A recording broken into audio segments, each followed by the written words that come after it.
अस्सलामुअलैकुम जी, कैसे हैं आप लोग? सब ठीक ठाक है? एक दफ़ा फिर welcome to Tanveer says. IPL की तो बात हम रोज़ कर रहे हैं, लेकिन आज ज़रा पाकिस्तान की डोमेस्टिक क्रिकेट के ऊपर कुछ बात करते हैं। आज सुबह प्रेस कॉन्फ्रेंस हुई कराची में। नदीम खान साहब और जो हाई परफॉर्मेंस सेंटर जो है लाहौर, उनके जो डायरेक्टर हैं उनकी हुई। उसके बाद जुनैद ज़िया इनकी प्रेस कॉन्फ्रेंस हुई।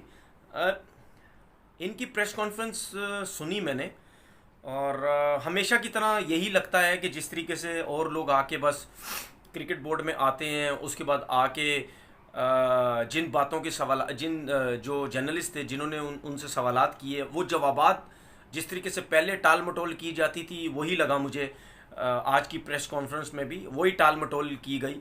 कोई जवाबात सही तरीके से नहीं दिए गए। जो प्रेस कॉन्फ्रेंस हुई, इसमें इनसे क्वेश्चन ये पूछा गया, नदीम खान साहब से स्पेशली। जुनैद ज़िया साहब ने उनसे क्वेश्चन ये किया गया कि जी पाकिस्तान डोमेस्टिक के बारे में आप बताएं, मतलब मैचेस स्टार्ट होने जा रहे हैं, कैसा क्या क्या काम किया आप लोगों ने, क्या नहीं किया, क्या कुछ किया। तो उन्होंने बड़ा एक अजीब किस्म का एक जवाब दिया कि अल्लाह का लाख लाख शुक्र है कि हम लोगों ने पाकिस्तान डोमेस्टिक के मैचेस शुरू करवा दिए। दूसरे मुल्कों में तो अभी तक डेट्स भी नहीं आई और मैचेस भी स्टार्ट नहीं, उनको बड़ी मुश्किलात हो रही है। जुनैद ज़िया साहब, इंग्लैंड में काउंटी क्रिकेट स्टार्ट हुई है, T20 क्रिकेट हो रही है, सब वहाँ पे हो रही है, हर जगह पे क्रिकेट स्टार्ट हो रही है। आप पता नहीं क्या सोच के कह रहे हैं कि जी दूसरों मुल्कों में कुछ भी नहीं हुआ, हमने बड़ा तीर मार लिया।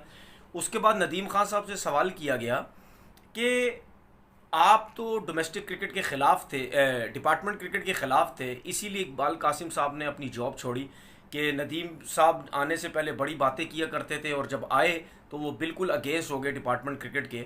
तो उनसे जब ये बोला गया कि आप तो ये जो कराची में जो फर्स्ट क्लास के आप मैचेस सब करवाने जा रहे हैं, फर्स्ट 11 के और सेकंड 11 के, ये बेसिकली जो प्रेस कॉन्फ्रेंस हुई थी नदीम खान और जुनैद ज़िया की, इसी काम के लिए हुई थी कि जो मैचेस करवाने जा रहे हैं डोमेस्टिक के, फर्स्ट क्लास के, फर्स्ट 11 सेकंड के, उसके ऊपर ज़रा प्रेस कॉन्फ्रेंस होनी थी। उन्होंने ज़रा बताना था आके कि हम क्या क्या करने जा रहे हैं। तो उनसे जब ये सवाल किया गया कि ग्राउंड्स तो आप डिपार्टमेंट क्रिकेट के यूज़ कर रहे हैं, तो आपने एक चीज़ देखी, कितने प्यार मोहब्बत से उन्होंने सिर्फ इकबाल कासिम की बात का जवाब दिया, उन ग्राउंड्स के बारे में कोई बात ही नहीं की। बड़े प्यार मोहब्बत से वो निकल गए साइड पे। उन्होंने ये बोला जी इकबाल कासिम के बारे में मैं कुछ नहीं कह सकता, उनकी मैं रिस्पेक्ट करता हूँ, उन्होंने जो बात की उस पर मैं कोई कमेंट नहीं देना चाहता, दैट्स इट। ग्राउंड की कोई बात ही नहीं की। उसके बाद सेंटर कॉन्ट्रैक्ट प्लेयर्स जो अनाउंस किया अभी कुछ देर पहले, 192 प्लेयर्स अनाउंस किए, उसके ऊपर सवालात हुए कि कुछ प्लेयर्स आपने परफॉर्मेंस वाइज नहीं रखे, कुछ को ज़बरदस्ती रखा, कुछ नहीं होने चाहिए थे, कैटेगरीज गलत थी। तो उस पर भी उन्होंने आगे पीछे जवाबात दे के बस साइड पे हो गए। पता नहीं वो जवाबात उनका देने का दिल भी कर रहा था या नहीं दिल कर रहा था। मेरा पहला सवाल नदीम खान साहब से, आपने ये बात की कि A+ कैटेगरी के अंदर वो प्लेयर्स हमने रखे कि जिनकी वाकई परफॉर्मेंसेस बड़ी ज़बरदस्त थी, चाहे वो पाकिस्तान से खेले हों, चाहे वो डोमेस्टिक क्रिकेट से खेले हों। नदीम खान साहब, ताबिश खान का सबसे पहले नंबर में नाम आता है। वो पाकिस्तान अगर नहीं भी खेला तो 600 आउट होने वाले हैं। क्या वो 1.5 लाख का हकदार नहीं था? इतनी परफॉर्मेंस के बाद क्या उसको पर मंथ 1.5 लाख रुपया नहीं मिलना चाहिए था? आप मुझे बता दें। मतलब अगर प्रेस कॉन्फ्रेंस करने का आप सबों को शौक है तो फिर दलेरी भी तो रखें, जवाबात भी तो दें फिर सही तरीके से। दलेरी किसी में है नहीं, आके सारे बैठ जाते हैं प्रेस कॉन्फ्रेंस करने के लिए। भाई प्रॉपर तरीके से जवाबात तो दो। एक तो वहाँ पे जो भी लोग बैठे थे उन्होंने पता नहीं क्या क्या क्वेश्चंस किए हैं, क्वेश्चन तो ज़रा तगड़े किस्म के करो तो फिर पता चलता है सामने वाले के पास जवाब है या नहीं है। ताबिश खान का नाम सबसे पहले आता है, उसका नाम नहीं है। उसके बाद इमरान फरद ने कोचिंग के लिए अप्लाई किया, उसका नाम नहीं आया। बलूचिस्तान की टीम में आप लोगों ने उसका नाम डाल दिया। आप लोगों ने डाला या कोचेज़ ने डाला, जिसने भी डाला, आप लोगों को देखना चाहिए था कि भाई इसका नाम कैसे आया। उसका नाम आपने मिसबाउल साहब ने उसका नाम कैटेगरी में भी डाल दिया। ओ भाई क्या निकालना अब इमरान फरद से? इमरान फरद खेलेगा पाकिस्तान? इमरान फरद तो कोचिंग के लिए अप्लाई कर रहा था, नाम नहीं आया टीम में, डोमेस्टिक की टीम में नाम डाल दिया। खुद ही उल्टे काम करते हो भाई। कभी सीधे काम किए आप लोगों ने? खुद ही उल्टे काम करते हो, फिर कहते हैं जी हमारे पीछे पड़ जाते हैं, बातें करते हैं। कौन सी दुनिया की क्रिकेट में ये सब कुछ होता है?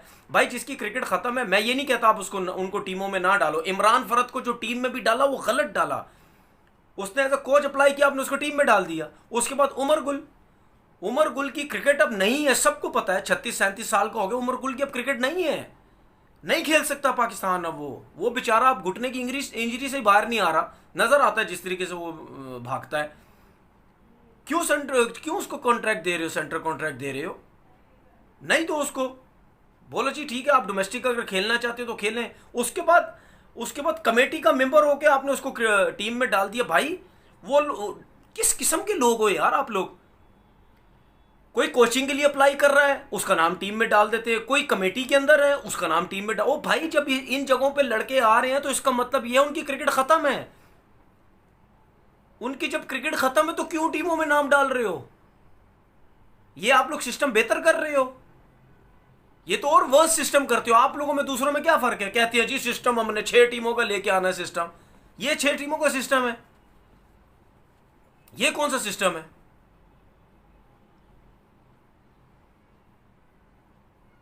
1.5 लाख रुपए अनाउंस किए, कितने जी? 1 मिनट रुकें। A+ कैटेगरी में पर मंथ 10 लड़के अनाउंस किए, 1.5 लाख रुपए मिलेगा उनको। उसके बाद A कैटेगरी में 38 लड़के अनाउंस किए, 85,000 रुपये मिलेगा। B कैटेगरी अनाउंस किए 48 लड़के, 75,000 रुपये उनको मिलेगा। C कैटेगरी में 72 लड़के अनाउंस किए, 65,000 रुपये मिलेगा। और D कैटेगरी में 24 लड़के अनाउंस किए, 40,000 रुपये मिलेगा। ये इनका कॉन्ट्रैक्ट है A+, A, B, C, D सबका, ठीक है। उसके बाद इन्होंने क्या अनाउंस किया कि फर्स्ट क्लास का जो भी लड़का मैच खेलेगा उसके 60,000 हैं, ठीक है। जो नहीं मैच खेलेगा, जो रिजर्व में, उसके 24,000 हैं। उसके बाद सेकंड 11 जो है, सेकंड 11 उसमें जो फर्स्ट क्लास की फीस है 25,000 रुपये, जो नहीं खेलेगा रिजर्व में होगा उसकी 10,000 है। इसी तरह ही डिवीजन फर्स्ट 11 की जो टीम है जो वनडे खेलेगा 40,000 है, ठीक है। उसके बाद उसके जो रिजर्व में उसके 16,000 है।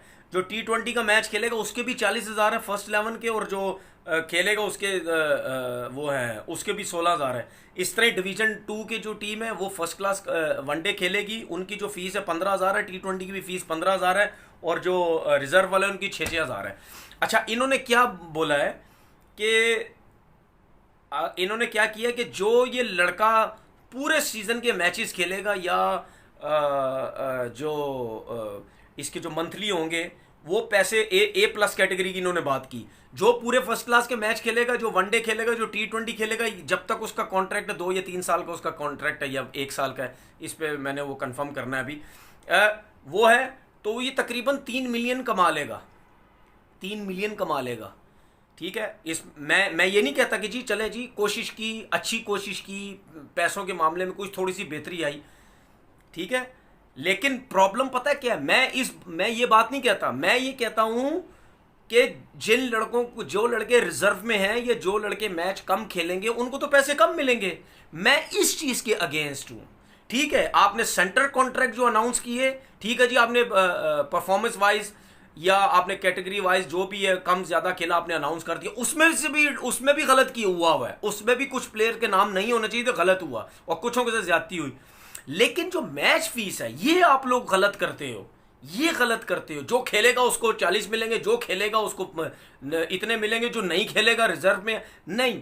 जो रिजर्व वाले भी हैं उनके भी एक पैसे तय करें पूरे, ठीक है। और जो नहीं है, जो मैच खेलेंगे, चाहे वो उसका एक्सपीरियंस ज्यादा या कम है, पूरे पैसे तय करें। अब इसमें तो ये है, जो मैच खेलेगा उसको पैसे मिलेंगे, वरना जो नहीं खेलेगा उसको पैसे कम मिलेंगे, सही है। तो ये हर चीज को तय करें, पूरा एक टूर्नामेंट का पूरा हर एक प्लेयर का एक पैकेज बना दें कि भाई आप खेलें या ना खेलें आपको उतने पैसे मिलेंगे। इस तरीके से होता है ऑस्ट्रेलिया के सिस्टम में, इस तरीके से होता है। हम ऑस्ट्रेलिया का सिस्टम ला रहे हैं, उसमें इसी तरह ही होता है। ये सिस्टम पाकिस्तान का है, ये ऑस्ट्रेलिया का सिस्टम नहीं है। अच्छा, उसके बाद आते हैं जी, नदीम खान साहब से सवाल किया गया कि ग्राउंड्स आप डिपार्टमेंट के यूज़ करेंगे, क्योंकि जितने भी फर्स्ट क्लास के मैच हो रहे हैं ये कराची में होंगे, और कराची में 5-6 ग्राउंड है, पता नहीं कौन से इनकी नज़र में 5-6 ग्राउंड है। मैं तो समझ रहा था कि इन्होंने तो थर्ड क्लास किस्म की क्रिकेट कह दी है डिपार्टमेंट की। शायद एसोसिएशन के पास या पीसीबी के पास उनके कोई अपने और सोने के कोई ग्राउंड निकले हों, कहीं कोने खांचे में छुपाए हों, हमें तो नहीं पता, शायद छुपाए हुए निकल आएंगे। केसीसी स्टेडियम थका हुआ स्टेडियम, सेम थोर से भरा हुआ। उसके अलावा ये जो क्रिकेट करवा सकते हैं ये नेशनल स्टेडियम में करवा सकते हैं। उसके बाद नेशनल स्टेडियम के बाद एक छोटा सा ग्राउंड है, वहाँ क्रिकेट करवा सकते हैं, ठीक है, इन जगहों पे क्रिकेट करवा सकते हैं। उसके बाद इनके पास ग्राउंड ही नहीं है। इनके पास डिपार्टमेंट का ग्राउंड बचता है नेशनल बैंक का, इनके पास डिपार्टमेंट का ग्राउंड बचता है यूबीएल का, इनके पास डिपार्टमेंट का ग्राउंड बचता है स्टेट बैंक का। ये सवाल किया गया, पतली गली से निकल गया नदीम खान, कोई इस बारे में जवाब नहीं दिया। ठीक है भाई, आपका पाकिस्तान क्रिकेट बोर्ड कहता है थकी हुई थर्ड क्लास रद्दी क्रिकेट है डिपार्टमेंट की, आपके बड़े बड़े लोग कहते हैं। तो भाई तो फिर डिपार्टमेंट के ग्राउंड की यूज़ कर रहे हो, वो भी तो थर्ड क्लास कैटेगरी के हैं, थर्ड क्लास क्वालिटी क्यों यूज़ कर रहे हो? इसका मतलब ये आपको पता है कि डिपार्टमेंट क्रिकेट के जो ग्राउंड है वो अलग ही नज़र आते हैं एसोसिएशन के ग्राउंडों से। एसोसिएशन ग्राउंड तो थर्ड क्लास किस्म के ग्राउंड है, और डिपार्टमेंट के अब ग्राउंड देख लो। मैं नहीं कह रहा, मैं लोगों को कहता हूँ जाओ ग्राउंड देखो जाके, घास इतने ज़बरदस्त, पिचेस इतनी ज़बरदस्त, फैसिलिटीज़ इतनी ज़बरदस्त। इसीलिए हम कहते थे कि जो डिपार्टमेंट क्रिकेट की फैसिलिटीज़ होती हैं प्लेयर्स को जो मिलती हैं वो एसोसिएशन से कई करोड़ दर्जा अच्छी मिलती है, वहाँ से प्लेयर भी अच्छे निकलते हैं। लेकिन ऑस्ट्रेलिया का सिस्टम लेके आना है, ठीक है, तो भाई उसका जवाब तो देते। ये तो वही बात हो गई ना। अब वो एक कहावत है ना कि जिस चीज़ को वो, मैं अब क्या बोलूँ, किस तरीके से मैं समझाऊँ, वो एक कहावत होती है ना कि जाके फिर उसी को ही वो करना और वापस आना। समझ तो किए होंगे सब मैं क्या कहना चाह रहा हूँ, ठीक है ना। तो ये तो हालात है, क्यों करवा रहे हो डिपार्टमेंट क्रिकेट के ग्राउंड में मैचेस? जाओ ढूंढो अपने जाके। एसोसिएशन ने जो इतना अरसे से तीर मारा हुआ है, इतने अरसे से जब एसोसिएशन की रीजन्स की क्रिकेट हो रही है तो बनाते ना ग्राउंड वहाँ पे, क्यों नहीं बनाए? खुद सारी ज़िंदगी मज़े लेते रहे हो डिपार्टमेंट के ग्राउंडों में, और अब कहते हो जी डिपार्टमेंट क्रिकेट नहीं होनी चाहिए, ऑस्ट्रेलिया का सिस्टम लेके आना। तो लेके आओ, सिस्टम है नहीं, ग्राउंड है नहीं, फैसिलिटीज़ है नहीं, ऑस्ट्रेलिया का सिस्टम लेके आना है, ठीक है ना। तो भाई देखो, सब कोई काम करने से पहले ना इंसान फैसिलिटीज़ लेके आता है, सिस्टम लेके आता है, उसके बाद जाके वो कहता है नहीं अब मेरे पास हर चीज़ मौजूद है, अब करना, अब करो जो कुछ भी करना है। इधर गरीबों के पास खाने के लिए है नहीं, तो डिपार्टमेंट क्रिकेट बंद करके बेचारे गरीबों को, उनको खड्डे में फेंक दिया है। जवाबात होते नहीं है, प्रेस कॉन्फ्रेंस करने का सबको शौक है। इंशाल्लाह ताला फिर एक नई वीडियो के साथ हाजिर होंगे। अपना बहुत बहुत ख्याल रखिएगा। अल्लाह हाफिज़।